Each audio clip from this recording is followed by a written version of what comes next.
Hello friends, నేను శరణ్యాని. ఇవాళ మంచు తాకిన పూలు 67వ భాగం చదువుకుందాము. రాసినవారు మీనా ముక్తేశ్వర్ గారు. మానసాదేవి గారు రమ్మనడంతో సంగవి కళ్ళు తుడుచుకుని వెళ్ళింది లోపలికి. సతీష్ బాధపడుతూ ఉన్నాడు. అంతా నా వల్లే జరిగిందనుషు, నాకు అడ్డం వచ్చారు జీవన్ బావ. పాపం భార్య, 2 బిడ్డలు ఉన్నారు, ఆయన కోలుకోవాలా, భగవంతుడిని వేడుకోవాలంటూ కన్నీరయ్యాడు సతీష్. ఊరుకోండి, ఇదేదో మీరు కావాలని చేసింది కాదు కదా. భగవంతుడు ఆజ్ఞ లేనిదే ఏమీ జరగదు. కానీ అన్నయ్యకి ఏమీ కాదు. ఒక మంచి కోసం త్యాగంతో అడ్డొచ్చిన అన్నయ్యకు ఏమీ కాదు, కాకూడదు. నా గుండెల్లో మంట రగలకుండా చేసిన దేవుడు అన్నయ్య క్షేమంగా ఉంటారన్నది కన్నీరు పెట్టుకుంటూ అంశు. సతీష్కి ధైర్యం చెప్తూ తన దుఃఖాన్ని దిగమించుకుంటూ ఉంది అంశు. ఫోన్ వచ్చింది. ఇంటి దగ్గర పిల్లలు గొడవ చేస్తున్నారని తెలిసి వచ్చేస్తున్నామమ్మా, ఉండండి అని చెప్పింది అంశు. రవిశంకర్ రిపోర్ట్ చేయడానికి వెళ్ళాడు. అసలు ఎవరు మా బావగారి మీద అటాక్ చేయాలనుకున్నది ఎవరు ఏమిటో మాకు 24 గంటల్లో తెలియాలి. అయినా మా బావమరిదిని చంపాల్సిన అవసరం ఏముంది? ఇది మీరు పట్టించుకుంటే పట్టించుకోండి, లేకపోతే పెద్ద పెద్ద వాళ్ళు మాకు తెలుసు. ఎంత ధైర్యం ఉంటే మా బావమరిది మీద కత్తితో అటాక్ చేస్తారు? ఎవరు ఏమిటో నాకు తెలియాలంటూ చాలా తీవ్రంగా మాట్లాడుతూ రవిశంకర్ పోలీస్ స్టేషన్కి వెళ్ళి అక్కడున్న ఇన్స్పెక్టర్ మీద ఫైర్ అయిపోయాడు. అంతలోనే రవికిరణ్ కూడా వచ్చాడు అక్కడికి. రవిశంకర్ పక్కనే కూర్చుని ఉన్నాడు. రవికిరణ్ మాట్లాడుతూ, అసలు సతీష్ మీద ఎందుకు అటాక్ జరిగింది కారణాలు మీకు తెలియకపోవచ్చు, నాకు బాగా తెలుసు. దీని వెనుకున్న పెద్దవాళ్ళందరినీ కూడా మామూలుగా వదలను, సాక్ష్యాలన్నీ నా దగ్గర ఉన్నాయంటూ చాలా కోపంగా మాట్లాడుతూ, నేను ఇప్పుడే ప్రముఖ టీవీ ఛానల్స్కి ఇంటర్వ్యూ కూడా ఇచ్చి వస్తున్నాను. ఆ పెన్ డ్రైవ్ కూడా లైవ్లో ప్లే చేయమని చెప్పాను. సమీర్ న్యాయం వైపు నిలబడినందుకే అమాయకుడి మీద అటాక్ జరిగింది. ఎవరు చేయించారో వ్యక్తులు ఎవరో నాకు తెలుసు. సాక్ష్యాలతో సహా లైవ్ టెలికాస్ట్ అవుతుంది, ఇబ్బంది పడకండి. సాటి పోలీస్ ఆఫీసర్ని పొట్టని పెట్టుకున్నారు, నిజాలు తెలిసి కూడా దాస్తున్నారంటూ తనకు తెలిసిన వ్యక్తుల గురించి చెప్తుంటే, వాళ్ళు మినిస్టర్లకు సంబంధించిన వారు సార్, అందుకే అంటూ భయపడ్డాడు. నువ్వు భయపడితే మాకేంటి లెక్క అంటున్న రవికిరణ్ని పరిచయం చేసుకున్నాడు రవిశంకర్. సార్ మీరెవరు? ఈ విషయం మీరు డాక్టర్ గారు కదా, మీరు గోవాలో కేసు విషయంలో అంటున్న రవిశంకర్ మాటలకు మీరెవరండి అన్నాడు రవికిరణ్. సతీష్ స్వయాన మా బావగారు చెల్లెలు భర్త అండి అని వివరంగా చెప్పాడు. ఒకసారి మనం మాట్లాడుకుందామంటూ వాళ్ళిద్దరూ బయటకు వెళ్ళారు. ఇన్స్పెక్టర్కి చెమటలు పట్టేసాయి. అటు టీవీ వాళ్ళు వచ్చి మొత్తం కూడా రికార్డ్ చేసుకుంటున్నారు. సార్ క్షమించండి సార్, ఈ విషయంలో మేమేమీ చేయలేము. పెద్ద వాళ్ళతో సంబంధించిన విషయం. రవిశంకర్ గారి బావమరిది ఆయన శివశంకర్ గారికి సంబంధించిన బంధుత్వం కదా సార్, అలా ఎలా చేయించారు మీరు? ఇప్పుడు ఇది పెద్ద కేసు అవుతుంది. అదే కాక పెన్ డ్రైవ్ విషయం బయటకు వచ్చిందంట సార్ అంటున్న ఇన్స్పెక్టర్ మాటలకు ఆగిపోయాయి. రవికిరణ్ లోపలికి రావడంతో అక్కడున్న పెన్ కెమెరా తీసుకుని వెళ్ళాడు. థ్యాంక్ యూ అంటూ. అంతే ఇన్స్పెక్టర్ నెత్తి మీద చేతులు వేసుకుని కూర్చున్నాడు. పెట్టుకోకూడని వాళ్ళతో పెట్టుకున్నారు మీరు, చూస్తాను మీరేం చేస్తారో, వాళ్ళు ఎలా దిగిరారో నేను చూస్తాను కేసులోకి. మేము ఎంటర్ కాలేదు, కానీ మా బావగారికి ఏదైనా జరిగితే ఏం చెయ్యాలి? జీవన్ నాకు బంధువు, అమాయకుడైన అతనిపై అటాక్ జరిగింది, ఎంతమందిని చంపుతారు చూస్తామంటూ రవికిరణ్ చెప్పిన విషయాలన్నీ కూడా తెలుసుకున్నా. రవిశంకర్ కోపంగా వచ్చి మాట్లాడి వెళ్ళాడు. బయట రవికిరణ్ గారు పిలవడంతో టీవీ ఛానల్స్ వాళ్ళు కూడా వచ్చారు. ప్రముఖ టీవీ ఛానల్స్లో ముఖ్యమైన వార్తలు వస్తున్నాయి. పెన్ డ్రైవ్లో విషయాలు, పక్కా సాక్ష్యాలతో అన్నీ కూడా సమీర్ సిద్ధం చేసిన పెన్ డ్రైవ్, అది ఎవరు తప్పించుకోలేని విధంగా ఉంది సాక్ష్యం. మానసాదేవి గారు సంగవి వైపు చూస్తూ, సంగవి అంత బాధపడుతున్నావే ఎందుకని? మరి జీవన్ మీద నాకే అభిప్రాయం లేదని చెప్పావు, ఈరోజు ఎందుకు అంత అలా విలువెల్లాడుతున్నావు అని అడిగారు మానసాదేవి గారు. నన్ను క్షమించండి మేడం, నా మనసులో ఆయన పట్ల ఎటువంటి అభిప్రాయం ఉందో నాకైతే తెలియలేదు. కానీ అమెరికా వెళ్ళిన తర్వాత నాకు తెలిసింది నా మనసులో ఆయనే కొలువై ఉన్నారని. ఈ విషయం నేను చెప్దామని, ఆయన జీవితంలోకి నేను సంతోషంగా వెళ్దామని ఎన్నో కళ్ళతో అమెరికా నుండి వచ్చాను. ఈలోపు మీ పరిస్థితి అలా ఉంది. జీవన్ గారికి పెళ్ళయిందని తెలిసింది. నాన్నగారు చనిపోయిన విషయం కానీ, జీవన్కి పెళ్ళయిందన్న విషయం కానీ నాకు ఎవ్వరూ తెలియచేయలేదు అంటూ దోసలిలో ముఖం దాచుకుని ఏడుస్తోంది సంగవి. జీవన్ చావు బతుకుల మధ్య కొట్టుమిట్టాడుతున్నాడు. కానీ ఇప్పుడు నీకు ఒక రహస్యం చెప్పక తప్పదమ్మా అన్నారు మానసాదేవి గారు. ఏమిటన్నట్లు కళ్ళు తుడుచుకొని చూసింది సంగవి. అద్వైత, ఇలా రండి మీరు అంటూ పిలిచింది మానసాదేవి గారు. ఈమె ఎవరు అంటూ ఆశ్చర్యంగా చూసింది సంగవి. జీవన్ గారి బిడ్డలకు సరోగసి మదర్ ఈమె అని పరిచయం చేశారు. వాట్ అంటూ అలాగే ఆశ్చర్యంగా చూసింది సంగవి. అవును మేడం, నేనే జీవన్ గారి బిడ్డలకు జన్మనిచ్చింది నేనే అంటూ ఆమె పరిచయం చేసుకుంది. ఇదంతా ఏమిటి మేడం, నాకేమీ అర్థం కావడం లేదన్నది సంఘవి ఆశ్చర్యంగా. అద్వైత వెళ్ళిపోయింది. జీవన్ ఎవరిని పెళ్లి చేసుకోనని మొండికేస్తున్నాడు. వారి వంశం నిలబడాలని ఎంతో కోరికగా ఉన్నారు సరస్వతి గారు. ఆమె ఆశలన్నీ నీ మీదే ఉన్నాయంట. అటువంటి పరిస్థితుల్లో ఒక్కసారి నన్ను కలిసారు ఇద్దరు. నీకు గుర్తుందా, ఆ రోజు నీతో మాట్లాడితే నాకు జీవన్ మీద ఎటువంటి అభిప్రాయం లేదు, ఆయన్ని వేరే పెళ్లి చేసుకోమని చెప్పావు అని కూడా చెప్పావంటున్న మానసాదేవి గారి వైపు చూసి అవును అన్నది సంఘవి. అందుకే కేవలం నీ జీవితం బాగుండడం కోసం జీవన్ ఆశ్రమంలో తనకు పరిచయమైన కరుణాన్ని పెళ్లి చేసుకున్నారు. నువ్వు నీకు తగ్గ మంచి అబ్బాయిని సెలెక్ట్ చేసుకుని పెళ్లి చేసుకుంటావని, నీ మీద ప్రేమతో తను నీకు అడ్డం లేకుండా వెళ్ళిపోవాలని ఆమెను పెళ్లి చేసుకున్నాడు అంటున్న మానసాదేవి గారి మాటలకు సంఘవి, మరి జీవన్ గారి బిడ్డలు సరోగసి మదర్ ఎందుకు అన్నది సంఘవి. సరోగసి మదర్ మదర్ ఆమె అయినా బిడ్డలకు తల్లివి నువ్వు, తండ్రి జీవన్ అని చెప్పిన డాక్టర్ గారి మాటలకు విస్తుపోయి వెనక్కలా ఒరిగిపోయింది సంఘవి. ఏమిటి డాక్టర్ మీరు అనేది అన్నది అతి ఆశ్చర్యంగా సంఘవి. ఆమెను సరస్వతి గారు జీవన్ని పెళ్లి చేసుకోమని ఒత్తిడి చేస్తుండడంతో ఒకరోజు ఆ తల్లి కొడుకు నా దగ్గరకు వచ్చారు. అప్పుడు జీవన్ ఒక కోరిక కోరాడు. తన బిడ్డలకు తల్లి సంఘవి కావాలని, తను మాత్రం కరుణాన్ని పెళ్లి చేసుకుంటానని చెబుతుంటే నాకు ఆశ్చర్యం కలిగింది. ఎందుకు అలా అని అడిగాను. అప్పుడు కరుణ కూడా వచ్చింది. ఆమె చెప్పింది, ఆశ్రమంలో పనిచేస్తున్నట్లు పుట్టకతోనే ఆమె సంసారానికి పనికిరాని అవయవ లోపంతో పుట్టింది. పైగా గర్భసంచి కూడా లేదు ఆమెకు. అంటే స్త్రీ శరీరంలో ఉండాల్సిన గర్భసంచి కానీ సుఖపడాల్సిన విషయాలు ఏమీ లేవు. అందుకే ఆమెను వాళ్ళ తల్లిదండ్రులే ఆశ్రమంలో వదిలేసి వెళ్ళిపోయారు చిన్నతనంలోనే. ఆమెను పరీక్ష చేసిన నేను అది రూఢీ చేసుకున్నానంటూ లోపల నుంచి ఫైల్ తీసుకున్న ఫైల్ ఇచ్చింది మానసాదేవి గారు సంఘవికి. నేనెలా తల్లి అయ్యాను ఆ బిడ్డలకంటూ ఆశ్చర్యంగా, ఆనందంగా, భయంగా, బాధగా చూస్తుంది సంఘవి. నీకు తెలియనిది ఏముంది, ఒకరోజు నువ్వు హాస్పిటల్లో మైకంగా పడుకున్నావు గుర్తుందా? ఆ రోజు నీ నుండే కొన్ని అండాలు సేకరించాము. కొత్తగా వచ్చిన టెక్నాలజీ ద్వారా జీవన్ గారి నుంచి కూడా స్పర్మ్ సేకరించుకొని ఫలదీకరణ జరిపించిన సక్సెస్ అయ్యాయి. అద్వైత గర్భంలోకి ప్రవేశపెట్టడం జరిగింది. అదంతా కూడా నా ఆధ్వర్యంలోనే జరిగింది. ఆ రోజు నీ మనసు ప్రేమగా ఒక రకంగా ఏదో ఒక భావనలలో అనిపించింది అన్నావు చూడు, అదే రోజు నీ నుండి అండాలను సేకరించాం. ఆ బిడ్డలు ఇద్దరూ నీ బిడ్డలే సంఘవి. కరుణ అసలు సంసార జీవితానికి పనికిరాదు. చూస్తున్నావుగా ఆమె ఫైల్. కేవలం తన బిడ్డలకు రక్షణ కోసం ఆమెను వివాహం చేసుకున్నారు. అది కూడా కరుణకు సుమంగలిగా పోవాలన్న కోరిక ఉందని ఆశ్రమంలో ఉన్నప్పుడే జీవన్కి తెలుసు. స్వామి నారాయణ గారి ద్వారా కరుణకున్న హెల్త్ ఇష్యూస్తో ఆమె ఎక్కువ కాలం బ్రతకదని తెలిసి పెళ్ళి కావాలని చేసుకున్నారు జీవన్.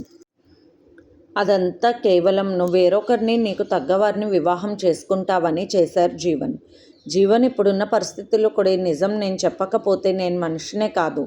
జీవన్ నన్ను చెప్పొద్దని మాట తీసుకున్నారు. కానీ ఆ మనిషే చావు బతుకుల్లో ఉన్నారు. నీ ప్రేమతో అయినా ఆయనకు తిరిగి ప్రాణం పోస్తావని చెబుతున్నాను సంఘవి అంటున్న మానసాదేవి గారి కళ్ళల్లో నీళ్లు చూసి, మేడం మీరు మీ కళ్ళల్లో నీళ్లు అంటూ ఆశ్చర్యంగా అడిగింది సంఘవి. అవును సంఘవి, ఇంతలో ఒక స్త్రీని ప్రేమిస్తున్న వ్యక్తిని నేను ఇంతవరకు చూడలేదు. అదేవిధంగా భర్త ఎన్ని తిప్పలు పెట్టినా కూడా ప్రేమించే నీలాంటి భార్యను నేను చూడలేదు. మరొకరిని నువ్వు అంగీకరించలేకపోయావు, అటు జీవన్ కూడా అంగీకరించలేకపోయాడు. కానీ పరిస్థితులు ఈ విధంగా అయిపోయాయి. నేను బ్రతికి బట్ట కట్టి రావాలని ఎంతో కోరుకున్నాను భగవంతుడిని. నిన్ను జీవన్ని కలపాలని అనుకున్నాను, కానీ జీవన్ చెప్పొద్దని మాట తీసుకున్నారు. కానీ నువ్వు కూడా అలా ఒంటరిగా ఉండిపోయి నేను ఎవరిని పెళ్లి చేసుకోలేని నీ ఉద్దేశాలన్నీ కూడా మీ తమ్ముడు ద్వారా తెలుసుకున్నాను. అందుకే నాలో ఉన్న ఈ నిజాన్ని దాచుకోలేను చెప్పేశాను అంటూ ఉన్న మానసాదేవి గారి మాటలు విన్న సంఘవి రెక్కలు ఇప్పుడే వచ్చిన పక్షిలా చుట్టూ ఉన్న ప్రపంచాన్ని గమనించినట్టుగా తెలియకుండా పరిగెత్తింది. అక్క ఎందుకు అంత వేగంగా వెళ్తున్నావు అక్క అని సతీష్ అలాగే చూస్తున్నారు. ఆపరేషన్ జరిగింది, ఇంకా అంతా భగవంతుడి దయ అన్నట్టు చెప్పారు డాక్టర్ గారు. చిత్రం ఏమిటంటే ఆపరేషన్ చేస్తున్నప్పుడు కూడా సంఘవి అంటూ మాత్రం మంత్రం చదివినట్టు చదువుతున్నాడని చెప్పిన ఒక డాక్టర్ మాటలు విన్న సంఘవికి దుఃఖం ఆగలేదు. ఏమండి అంటూ సంఘవి లోపలికి వెళ్ళింది. జీవన్ మీరు లేనిదే నేను ఉండలేను. నేను సంఘవిని. నేను మిమ్మల్ని మనస్ఫూర్తిగా ప్రేమిస్తున్నాను. వచ్చాను, మీకోసమే వచ్చాను. మీరు లేకపోతే నేను లేను, అది మాత్రం గుర్తుపెట్టుకోండి. ఒక బిడ్డను నా నుండి పోగొట్టినందుకు 2 బిడ్డలను నాకు చేర్చారు. అన్నీ తెలుసుకున్నాను జీవన్. మిమ్మల్ని విడిచి నేను ఉండలేను. నేను గొప్ప గొప్ప వారిని పెళ్లి చేసుకుంటాను అనుకున్నారా? నా మనసు బాధపడినా సంతోషపడినా మీరే నాకు జీవితం. మీ వల్ల మొదటిసారిగా తల్లైనప్పుడు అంత బాధలో కూడా అనిర్వచనీయమైన ప్రేమ కదిలింది నా మనసులో. అప్పుడు మీ నిరాదరణ సహించలేకపోయేనే కానీ మీ మీద అంత ప్రేమ ఉందని నా మనసులో నిగూఢంగా ఆనాడు కూడా నేను తెలుసుకోలేకపోయాను. జీవన్, మీరు లేనిదే నేను లేను అంటూ సంగవి ఏడుస్తూ ఉంది. సతీష్ ఆ దృశ్యం చూసి ఏమిటి ఇదంతా అని మానసాదేవి గారి దగ్గరకు వెళ్ళాడు. డాక్టర్ ఏం చెప్పారు మీరు అక్కకు? జీవితంలో అక్కకి ఇంకొక అవకాశం కూడా లేకుండా పోతుంది కదా, ఆమె మనసుకి బాధ కదా, ఆమెకు ఒక జీవితం ఉండాలి కదా డాక్టర్ అంటూ కళ్ళనీళ్ళు పెట్టుకున్నాడు సతీష్. చెప్పాల్సిందే చెప్పాను సతీష్, ఎవరికీ తెలియని నిజాలు చెప్పానంటూ జీవన్ గురించి తెలిసిన విషయాలన్నీ కూడా చెప్పారు మానసాదేవి గారు. నిర్గంతపోయాడు సతీష్. బావ అలా చేశారా? బిడ్డలు అక్క బిడ్డలా? ఆ విషయం సరస్వతి అత్తయ్యకి కూడా తెలుసా అంటూ ఆశ్చర్యంగా అంటుంటే అంశు, అనుకున్నానండి వీరిద్దరి బంధానికి మధ్యలో ఏదో ఉంది సంబంధం, అందుకే ఆ బంధం ముడి అలాగే బిగుసుకొని ఉంది కానీ తెగడం లేదనిపించింది. ఇప్పుడు కూడా అన్నయ్యకు ఏమీ కాదు వదిన అలా ఏడవటం వల్ల అన్నయ్య తప్పకుండా మన మధ్యకు వస్తారు మళ్ళీ ఆరోగ్యంగా అంటూ ఏడ్చింది అంశు. సంగవి జీవన్ పాదాల దగ్గర ఉండిపోయింది. ఆయన అరిపాదాల్లో ముద్దు పెట్టుకుంది పరిపూర్ణ ప్రేమ నిండిన బాధతో. జీవన్ మీరు లేవండి అంటూ మాట్లాడుతూ అతన్ని నుదుటి మీద ఎంతో ప్రేమగా ముద్దు పెట్టింది సంగవి. జీవన్ లేవండి, మీరు లేకపోతే నేను పిల్లలు అనాథలం అయిపోతాము, లేవండి అంటున్న సంగవి మాటలు వింటున్న నర్స్ బాధగా బయటకు వెళ్ళిపోయింది. సంగవి భుజం మీద చెయ్యి వేసి ఓదార్చాడు సతీష్. అక్క, అన్నీ తెలిసిన వారే, ఈ సమయంలో ఇలా బాధపడడం అంటూ కళ్ళనీళ్ళు పెట్టుకుంటూ పక్కకు తీసుకొచ్చాడు. సతీష్, మీ బావ ఎలాంటి వారో తెలుసా అంటూ ఏడుస్తూ ఉంది సంగవి. నా మీద ఎంతో ప్రేమ ఉంది సతీష్ ఆయనకు, ఆయన పిల్లలు ఎవరో కాదురా అంటున్న సంగవి మాటలకు తెలుసక్క, మాకు తెలిసింది, డాక్టర్ గారు చెప్పారు. నువ్వు ఆవేశం తెచ్చుకోకు, బాధపడకు, నువ్వు కంట్రోల్గా ఉండాలక్క, బావగారికి నయం అయిపోతుంది. చూసావా, నిన్ను కాపాడాలని తన ప్రాణాలు ఎందుకు తెచ్చుకున్నారు ఆయన, ఇంత మంచివారు కాకపోతే ఇలా చేస్తారా అంటూ బాధపడుతుంది సంగవి. అంశు సంగవిలో నసలైన సంగవిని చూస్తూ ఉంది ఇప్పుడు. ఇన్నాళ్ళు తనలోని తనను కోల్పోయిన సంగవి తనలో తనను నిలుపుకుని నిజరూప దర్శనం ఇచ్చినట్టుగా సంగవి మాటలు చేష్టలు వింటూ చూస్తూ ఆశ్చర్యంగా ఉండిపోయారు తెలిసిన వాళ్ళు. కరుణగారి పరిస్థితి తెలుసుకున్నావుగా, ఆయన వేరే స్త్రీని పెళ్లి చేసుకోలేదు, నన్ను వదిలేయలేదు, ఆయన మనసులో నన్ను ప్రతిష్ఠించుకున్నారు. అంత ఆపరేషన్ జరుగుతుంటే నా పేరే కలవరించారంటున్న సంగవి చేతులు పట్టుకున్నారు ఒకవైపు సతీష్, మరొక వైపు అంశు. అక్క, మీరు కంట్రోల్ అవ్వాలి, ఇలా మీరు అంటే అన్నీ తెలిసినా నీకు ఇప్పుడు నేను చెప్పేంతటి వాడిని కాదక్క, ప్లీజ్ అక్క, బాధపడుతున్నాడు అంటూ చెప్పాడు సతీష్. ఎవరెవరినో తీసుకొచ్చి పెళ్లి చూపులని నా ముందు కూర్చోబెడితే నా ప్రాణం అక్కడే ఉండేది కాదురా సతీష్, కేవలం మీ సుఖం కోసం, మీ అందరి కోసం తప్పక నా జీవితాన్ని మరోవైపుకు మళ్లించుకోవాలా, ఇంకా నేను దూరంగా వెళ్ళిపోవాలా అని కూడా నేను దిగులు పడిపోయేదాన్ని. అంతేకాదు సతీష్, మనందరికీ దూరంగా వెళ్ళిపోతాను మనకి ఇబ్బంది లేకుండా అని చెప్పారు మీ బావ జీవన్ గారు. దూరంగా వెళ్ళిపోతే నేను మరొకరిని పెళ్లి చేసుకుని సంతోషంగా ఉంటాను అనుకున్నారు. అయ్యో అంటూ బాధపడుతున్న సంగవిని ఓదారుస్తూ ఉన్నారు సతీష్, అంశు. నా మనసులో ఆయన ఉన్నప్పుడు నా మనసు శరీరం అంతా ఆయనే కదా, వేరొకరికి ఎలా పంచుతాను అంశు? మనసా వాచ కర్మన భర్తకు అంకితమైన ఈ శరీరాన్ని మనసుని ఇంకొకరికి ఎలా పంచగలుగుతాను? అందుకే అమ్మ తిట్టినా కూడా నేను నిర్ణయించుకోలేకపోయానంటున్నా సంగవిని ఓదార్స్తూ ఉన్నది అంశు దగ్గరకు తీసుకుని. సతీష్కి అక్కను చూస్తుంటే ఒక గొప్ప వ్యక్తిని చూసినట్టుగా తెలియని ఏదో శక్తి ఆమెలో ఉందనిపించింది. భగవంతుడా, ఆయన్ని బ్రతికించు, లేకపోతే నన్ను కూడా తీసుకువెళ్ళంటూ ఉన్న సంగవి మాటకు సతీష్, ఏమిటి అక్క పిచ్చి మాటలు, బిడ్డలు ఇద్దరు నీ బిడ్డలే అని నువ్వే చెబుతున్నావు, ఆ బిడ్డల పరిస్థితి ఏమిటని కూడా అనుకోవా? ఏమి కాదు, బావగారు క్షేమంగా ఉంటారు అన్నాడు సతీష్. ఆయన నాకు కావాలి సతీష్, ఎంత ఖర్చు అయినా పర్వాలేదు, ఎక్కడికైనా తీసుకువెళ్ళి బాగు చేయించాలి, ఆయన నాకు కావాలి అంటూ ఉంది సంగవి. ఆమెలో దుఃఖం పొరలుగా వచ్చేస్తుంది. ఇన్నాళ్ళు మౌనంగా ఉన్న ఆమె మనసు ఒక్కసారిగా ప్రతిస్పందించి సంగవి అంటూ ఉన్న మానసాదేవి గారి మాటకు మౌనంగా వెనక్కి తిరిగింది కళ్ళు తుడుచుకుని సంగవి. ఏమిటిదంతా? ఇలా చేస్తే ఎలా చెప్పు? నీకు తెలియనిది ఏమీ లేదు. ఎందుకంత బాధ? ఇలా ఏడుస్తూ ఉంటే జీవన్కి ఎలా నయమవుతుంది? జీవన్ దగ్గర కూర్చొని ప్రేమగా నీ మనసులో ఉన్న మాటలు చెప్పు, అంతేగాని అడవడం అలా చేయకని చెబుతున్నా. మానసాదేవి గారి మాటలకు అలాగే డాక్టర్ అంటూ లోపలికి వెళ్ళింది సంగవి. పరిస్థితి ఏమిటంచు నాకు అర్థం కావడం లేదు, బాధగా అనిపిస్తుంది అన్నాడు సతీష్. రవిశంకర్ ఫోన్ చేసి కేసు విషయంలో సరైన నిర్ణయం తీసుకున్నామని, రవికిరణ్ గారు మంచివారని, పెన్ డ్రైవ్ని టెలికాస్ట్ చేయించారని పెద్దవాళ్ళు దోషులుగా నిరూపించబడ్డారు. ఇంకా సమర్కి సంబంధించిన ఏ వ్యక్తులపైన ఎటువంటి అటాక్ జరిగినా కూడా అది మంత్రి ప్రముఖుల సంగతికే వెళ్తుందని పక్కాగా తెలిసిపోయింది. నేను రిపోర్ట్ చేశాను. రవికిరణ్ గారు కూడా సపోర్ట్గా ఉన్నారు, సాయం చేశారు. ఇబ్బంది ఏమీ లేదు. ఇక ఆ విషయం గురించి వదిలేయచ్చు. ఆ కేసు ఎవరికి వెళ్ళాలో వారికి వెళ్ళింది. ఎటువంటి వాళ్ళైనా సరే వాళ్ళు ఊరుకునే వాళ్ళు కాదు అంటూ పేర్లు చెప్పడంతో సతీష్కి మనసు శాంతించింది. ఇప్పుడు ఎలా ఉంది జీవన్ పరిస్థితి అంటూ ఉన్నాడు రవిశంకర్. ఏం చెప్పడం లేదు బావ, తెల్లవారుజాముకి కోలుకుంటే పర్వాలేదు అంటున్నారని చెప్పలేక చెప్పాడు సతీష్. జీవన్, మీరు నాకు తెలియకుండా నా మంచి కోసం ఎన్ని పనులు చేశారు, నేను తెలుసుకోలేకపోయాను. అనుక్షణం నాకు రక్షణగానే నిలిచారు. అవసరమైనప్పుడు ఇంత జరిగిన తర్వాతే మీ గురించి తెలిసింది. ఇప్పుడు మీరు కావాలి, మీరు లేనిదే నేను లేనని జీవన్కి దగ్గరగా కూర్చుని ఆలోచిస్తూ ఉంది సంగవి. ఆమె చేతులు అతని నుదుటి బాగా నిమురుతూ ఉన్నాయి. తప్పు చేసిన వాడు చెడ్డవాడే కావచ్చు, కానీ చేసిన తప్పు తెలుసుకున్నవాడు మంచివాళ్ళ కన్నా మంచివాడు అయిపోతాడు అని పెద్దలు చెబుతూ ఉండేవాళ్ళు. అది ముమ్మాటికి నిజం. జీవన్ మీ విషయంలో ముమ్మాటికి నిజం. జీవితంలో నాకు ఆనందం తెలియలేదు, కానీ మీరు లేకపోతే ఇంకా నాకు జీవితమే లేదు. ఎంత చదివినా, ఎన్ని తెలుసుకున్నా, ఎంత దేశం మారినా కూడా ఇది కాదు జీవితం అని కొత్త వైపుకు నడిచినా చివరకు మీరే నాకు జీవితం అని తెలుసుకున్నాను జీవన్.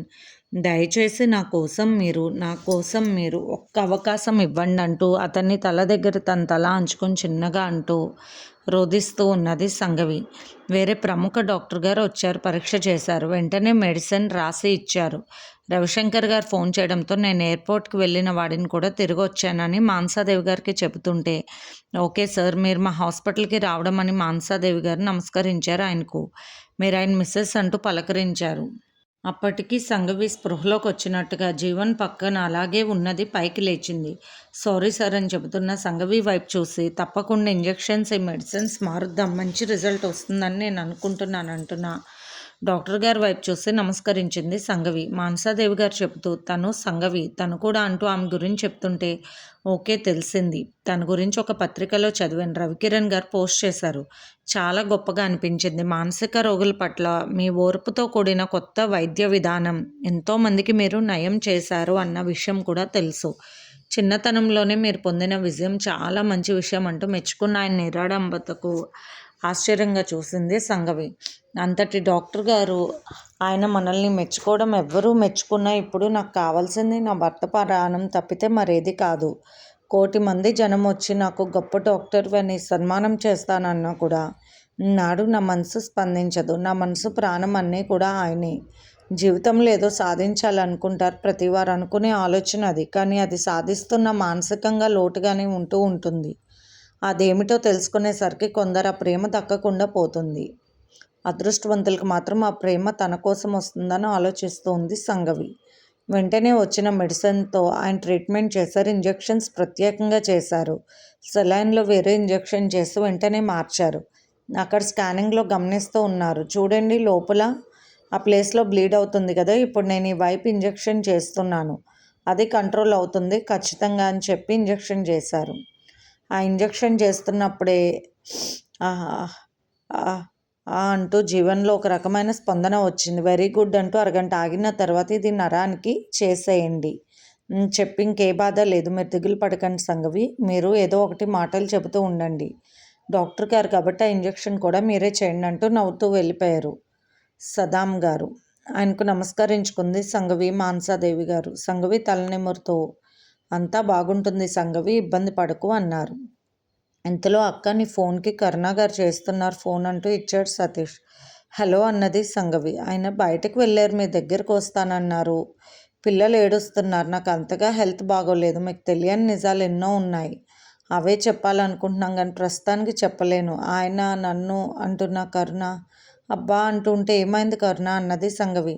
వెంటనే పక్కన ఎవరో ఫోన్ తీసుకున్నారు. ఈ అక్కకు గంట నుండి హెల్త్ బాగాలేదు. జీవన్ గారికి ఫోన్ చేస్తుంటే ఎత్తడం లేదు. తనకేవో ఇంజెక్షన్స్ చేస్తారంట ఆయన. పిల్లలు కూడా ఏడుస్తూ ఉన్నారని చెబుతుంటే ప్రాణం కొట్టుకుంది. ఆ పిల్లల ఏడుపుల్లో అమ్మ అమ్మ అంటూ ఏడుస్తున్నారు. నా రక్తంలో రక్తం, నా బిడ్డలు వాళ్ళు, నేను తల్లిని అని గర్వంతో పొంగిపోయింది సంగవి. మనసు అంతలోనే బాధగా మూలిగింది. ఇప్పుడే వస్తున్నారని ఫోన్ పెట్టేసింది సంగవి. ఆ విషయం సతీష్కి చెప్పింది. సతీష్, అంశు వెంటనే బయలుదేరారు అంశుని పిల్లల దగ్గర వదిలేసి. సతీష్ డ్రైవర్ని తీసుకుని బయలుదేరాడు జీవన్ వాళ్ళ ఇంటికి. కరుణ ఫోన్ నెంబర్కి ఫోన్ చేసి దయచేసి అక్కడికి వచ్చి ట్రీట్మెంట్ చేసే నర్సులు ఎవరో మీకు తెలిస్తే వారికి చెప్పండి అని అడిగితే వాళ్ళకి ఫోన్ చేశాం, వస్తున్నారని చెప్పారు వాళ్ళు. సతీష్ వేగంగా పోనీ కారు అని చెప్పాడు డ్రైవర్కి. తనకు తెలిసిన డాక్టర్ కూడా తీసుకువెళ్తున్నాడు. సంగవి అరగంట దాటింది, ఇంజెక్షన్ చేయాలి మేడం అంటూ గుర్తు చేసింది మానసాదేవి గారికి.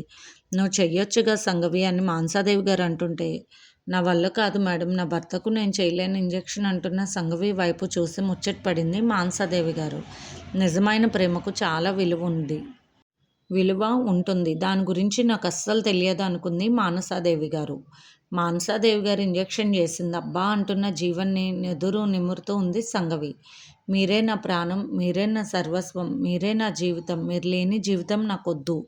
మీరు పిల్లలు అందరం ఆనందంగా ఉందామండి, మీరు త్వరగా కోలుకోవాలని అంటూ జీవన్ తల దగ్గర అలా తల ఆనించుకుని ఆయన చెవుల దగ్గర చెబుతూ ఉంది సంగవి. జీవన్ హృదయం ఆనందంతో కొట్టుకుంటూ ఉంది. మాటలు కుదరడం లేదు కానీ ఆయన ముఖంలో కదలికలు అర్థమవుతూ ఉన్నాయి సంగవికి. అందుకే తనకు తానుగా జీవన్ నుదుటి మీద ముఖం మీద ముద్దుల వర్షం కురిపించింది సంగవి. సంగవి మెడలోని మంగళసూత్రాలు జీవన్ గుండెల మీద ఆనుకున్నాయి. సతీష్ జీవన్ వాళ్ళ ఇంటికి చేరుకున్నాడు హడావుడిగా. అక్కడ వేరే వాళ్ళు వచ్చి పిల్లల్ని ఎత్తుకుని ఉన్నారు. కాంపౌండర్ చూస్తూ ఉన్నాడు కరుణను. సతీష్తో వచ్చిన డాక్టర్ని చూడగానే కాంపౌండర్ పక్కకు వెళ్ళాడు. డాక్టర్ గారు పరీక్ష చేస్తే మా హెల్త్ కండిషన్ రిపోర్ట్స్ ఎక్కడున్నాయని అడిగారు. రిపోర్ట్స్ ఇచ్చాడు కాంపౌండర్. డాక్టర్ గారికి విషయాలు చెబుతూ ఏంటమ్మా ఏం బాధగా ఉంది మీకు అని అడిగారు. ఆయాసంగా ఉంది సార్, ఊపిరి అందడం లేదు, ప్రాణం పోయినంత బాధగా అనిపిస్తుంది, మాట కూడా రావడం లేదని చాలా కష్టంగా చెప్పింది కరుణ. ఆమె రిపోర్ట్స్ చూసిన డాక్టర్ గారి కనుబొమ్మలు ముడిపడ్డాయి. వెంటనే కొన్ని మందులు చెప్పడంతో సతీష్ కాంపౌండర్ వెళ్ళి తీసుకొచ్చారు. ఈ విషయం మీకు తెలుసా అని కరుణతో అంటే ఎప్పుడో తెలుసన్న పరిస్థితి అన్నది కరుణ. సతీష్ వాళ్ళు వచ్చిన తర్వాత ఇంజెక్షన్ చేసి సెలైన్ కట్టారు. డాక్టర్ గారు చెప్పిన మాటలు విని సతీష్ ఆశ్చర్యపోయాడు. అవును, ఆమె క్యాన్సర్తో బాధపడుతుంది, ఆమెకి తెలుసు, ఆమె భర్త గారికి తెలుసు. ఆయనే వైద్యం చేస్తున్నారు, అది కూడా చాలా ఖరీదైన వైద్యం. అన్ని ఫైల్స్ చూపించారు డాక్టర్ గారు. పిల్లలు ఏడుస్తూ ఉంటే సతీష్కి ప్రాణం కొట్టుకుంది. తన అక్క బిడ్డలు వాళ్ళిద్దరూ అని బాబుని ఎత్తుకున్నాడు. ఏడుస్తుంటే వెంటనే ఏడుపు మానాడు బాబు. ఏరా నీకు మావయ్యనని తెలిసిపోయిందా అంటూ అడుగుతున్నాడు సతీష్ వాడిని గుండెలకు హత్తుకుని. అలాగే పాపను కూడా దగ్గరకు తీసుకున్నాడు. పాప నవ్వుకుంటూ ఉంది. తనకు తానే అప్పుడు గమనించి చూశాడు. పిల్లలు ఎంతో అందంగా ఉన్నారు. అక్క బావగారు పోలికలు బాగా ఉన్నాయి పిల్లలకు. కాసేపటికి నొప్పి నుండి ఊపిరి తేరుకుని ఊపిరి ఆడడం మొదలైంది కరుణకు. అప్పుడప్పుడు ఇలా వస్తూ ఉంటుంది ఇంజెక్షన్స్ అవి. ఈ మధ్య కాస్త అశ్రద్ధ చేశాను, నేనే ఆయనకు చెప్పలేదని ఓపిక తెచ్చుకుని పైకి లేచింది కరుణ. అందరిని ఇబ్బంది పెట్టేశానంటున్న కరుణ వైపు చూసి, మీరెవరిని ఇబ్బంది పెట్టలేదు, మీరు ఒకరే ఇక్కడ ఉండడానికి కుదరదు, త్వరగా బయలుదేరండి అని డాక్టర్ గారిని సలహా అడిగి కరుణాని పిల్లల్ని తీసుకుని కారులో బయలుదేరాడు సతీష్. జీవన్ వాళ్ళ ఇంట్లో పనిచేసే అమ్మాయి కూడా పిల్లల్ని ఎత్తుకోవడానికి సహాయంగా వచ్చింది. కొంతసేపటికి సతీష్ వాళ్ళ ఇంటికి చేరుకున్నారు. ఆయన వస్తారు కదా, ఎందుకు మీకు ఇబ్బంది అని కరుణ ఎంత చెప్పినా కూడా పదండి ముందు తర్వాత మాట్లాడుకుందామన్నాడు సతీష్.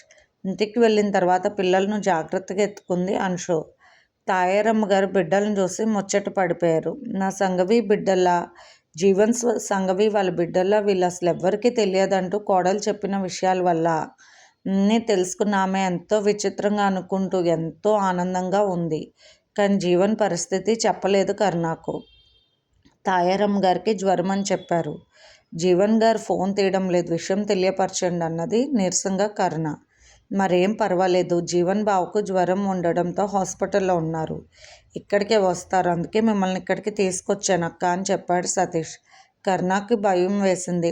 తను చెప్పకుండా చనిపోతే అసలు ఏం జరిగేది? ఈ నిజం అలాగే భూస్థాపితం అయిపోయేది. కానీ జీవన్ గారికి తనకి ఏమాత్రం సంబంధం లేదని, కేవలం తను ఒకరి భార్యగా వెళ్ళిపోవాలి. ఆఖరి ప్రయాణం భర్త చేతుల మీదుగా వెళ్ళాలని తాళి కట్టించుకున్న సంగతి వారికి చెప్పాలనుకుంది. పిల్లలు కూడా సంఘవి గారి పిల్లలని చెప్పాలనుకుంది. నాకు ఏదన్నా అయినా వెళ్ళిపోతే జీవన్ గారు ఒంటరి అయిపోతారు. సంఘవి మీద ఎంతో ప్రేమ పెంచుకున్న జీవన్ గారు అలా ఒంటరి అవ్వడం న్యాయం కాదు. ఇది ఫ్రెండ్స్ ఇవాల్టి ఎపిసోడ్. రేపు ఇంకొక ఎపిసోడ్తో మేము ముందుకు వస్తాను. మీకు కనుక స్టోరీ నచ్చినట్లయితే లైక్ చేసి షేర్ చేసుకొని సబ్స్క్రైబ్ చేసుకోండి. ఉంటాను.